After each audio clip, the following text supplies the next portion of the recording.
নমস্কার বন্ধুরা, মৌসুমী ঘরকন্যা একটি ব্লগে আপনাদের স্বাগত। আপনারা কেমন আছেন? আমার কাছের দূরের সকল বন্ধুরা সবাই আমার প্রণাম ও ভালোবাসা নেবেন।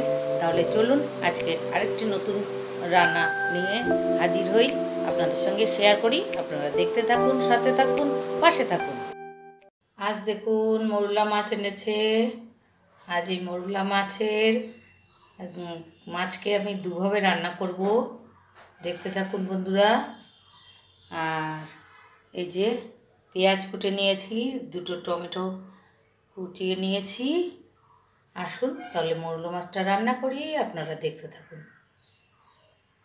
মাছগুলোর মধ্যে আমি নুন আর হলুদ মাখিয়ে নেব।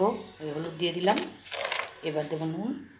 এবার সুন্দর করে মাছটা মাখিয়ে নেব। কড়াতে তেল বসিয়ে দিয়েছি, গরম হয়ে গেছে। নুন হলুদ মাখিয়ে মাছগুলো ভেজে নেব। তেলটা আমার গরম হয়ে গেছে। এবার হাতটা সাবান দিয়ে ধুয়ে এসছি, আর হাত লাগাবো না মাছে।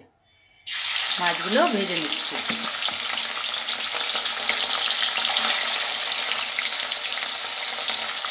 এগুলো দেখুন আমার ভাজা হয়ে গেছে। এবার একটা পাত্রে তুলে নিচ্ছি। এইভাবেই সব মাছগুলো আমি একে একে ভেজে নেব। মাছগুলো দেখুন সব ভাজা হয়ে গেছে। একটা ঝাল করব আর একটা টক করব, দুটো পাত্রে রেখেছি। মৌরলা মাছের টক করব। আমি সবসময় তেঁতুল দিয়েই টক করি। তেঁতুলও আছে আমার ঘরে, কিন্তু এখন তো আমের সিজন।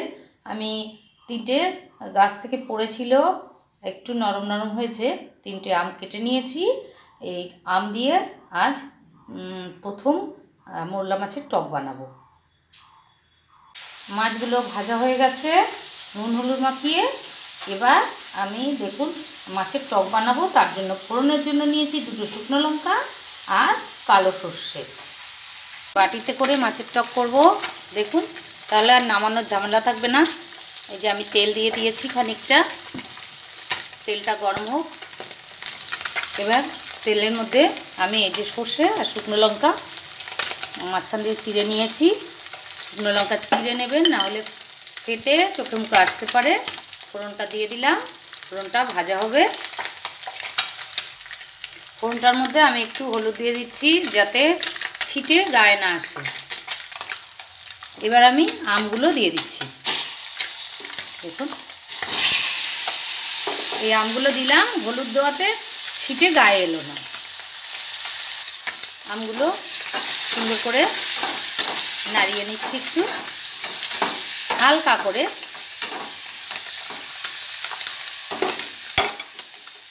গ্যাসটা একটু এতক্ষণ লো ছিল, একটু বাড়িয়ে দিলাম। এবার নুন দিয়ে দিচ্ছি।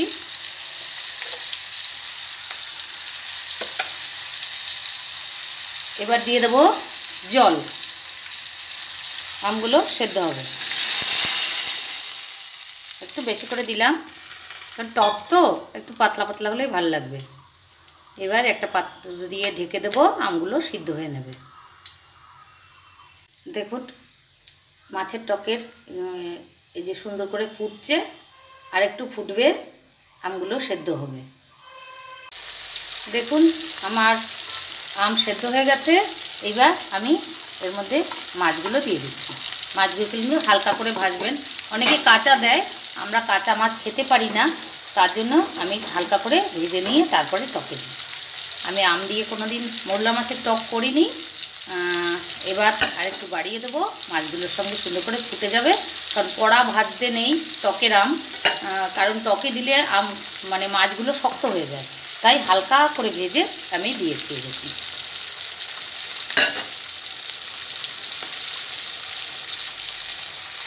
দেখুন আমার মৌরলা মাছের টক আম দিয়ে রেডি।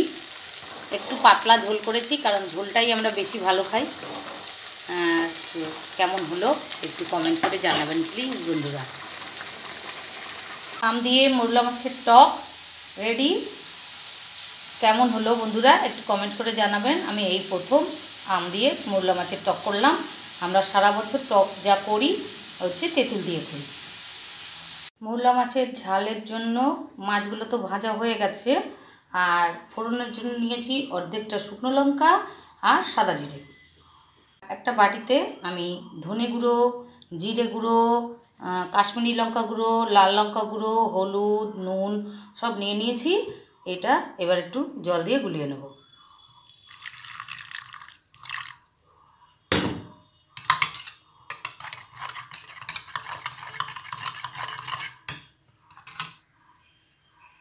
মাছ ভাজার তেলে এখন আমি একটা পেঁয়াজ কুচি করে, আগে তো ফোড়নটা দেব, সাদা জিরে আর শুকনো লঙ্কা। ফোড়নটা ভাজা হবে, ফোড়নটা আমার ভাজা হয়ে গেছে। এবার একটা পেঁয়াজ কুচি করে রেখেছিলাম সেটা দিয়ে দিচ্ছি। গ্যাস কমিয়ে দিয়েছি, তেলটা ভালো গরম হয়ে গেছে। পেঁয়াজের মধ্যে আমি অল্প করে নুন দিয়ে দিচ্ছি, কারণ মশলাটা গুলিয়েছিলাম ওর মধ্যেও নুন আছে। পেঁয়াজটা এতে নরম হয়ে যাবে।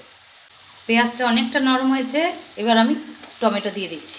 এই দেখুন, কুচি করা, কিন্তু ছুরি দিয়ে কেটেছি তাই মনে হচ্ছে আস্তে। এবার টমেটোটা পেঁয়াজের সঙ্গে একটু ভালো করে নাড়িয়ে চাড়িয়ে ভাজা ভাজা করে নেব, মানে কষিয়ে নেব। টমেটোর সাথে পেঁয়াজটা ভালো করে কষিয়ে নিয়েছি। দেখুন সুন্দর কালার এসছে না? টমেটো তেলের মধ্যে দিলে এরকম সুন্দর কালার আসবে। আমি কিন্তু আগে কিচ্ছু দেইনি, হলুদও দেইনি। এবার এই যে গুলিয়ে রাখা মশলাটা দিয়ে দিচ্ছি।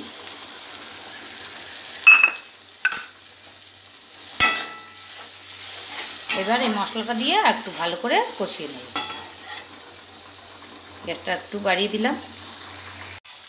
দেখুন মশলাটা আমার কষানো হয়ে গেছে, মশলা থেকে তেল ছেড়ে গেছে আর পেঁয়াজ টমেটো সব গলে গেছে। হালকা আঁচে এভাবে রান্না করলে সুন্দর রান্না হয়। রান্নার সময় তাড়াহুড়ো করতে নেই, গ্যাস ফুল ফ্লেমে দিয়ে রান্না করতে গেলে সব নষ্ট হয়ে যাবে। এই যে এবার আমি এর মধ্যে জল দিয়ে দেবো, অল্প করে জল দেবো, বেশি জল দেব না। এই জল দিয়ে দিয়েছি।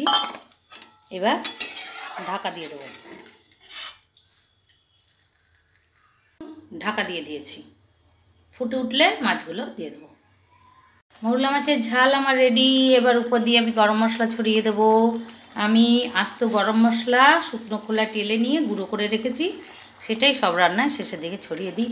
তাহলে কেমন হলো আমার মৌরলা মাছের ঝাল একটু কমেন্ট করে জানাবেন প্লিজ বন্ধুরা। সাথে থাকবেন, পাশে থাকবেন, একটা লাইক দিয়ে ভিডিওটি দেখতে শুরু করবেন প্লিজ বন্ধুরা। বন্ধুরা আমার মৌরলা মাছের ঝাল চচ্চড়ি রেডি। তো কেমন লাগলো একটু কমেন্ট করে জানাবেন প্লিজ বন্ধুরা। আমার রান্না, আমার ব্লগটি যদি ভালো লাগে তাহলে একটি লাইক, কমেন্ট, শেয়ার করে দেবেন প্লিজ। আর যারা ফেসবুক থেকে আমার ভিডিওটি দেখছেন বা ব্লগটি দেখছেন, যারা নতুন বন্ধু তারা আমাকে পেজটিকে, মৌসুমি ঘরকন্যা পেজটিকে একটু ফলো করে আমার পাশে থাকবেন। আর যারা ইউটিউব থেকে দেখছেন, যারা নতুন বন্ধু, পুরনো বন্ধুরা তো আমার পাশেই আছেন সব সময়, আমিও তাদের পাশে আছি। আর যারা নতুন বন্ধু তারা আমার চ্যানেলটিকে একটা সাব করে আমার পাশে থাকবেন। নমস্কার, আজকের মতো ভিডিওটি আমি এখানেই শেষ করছি। আপনারা ভালো থাকবেন, সুস্থ থাকবেন।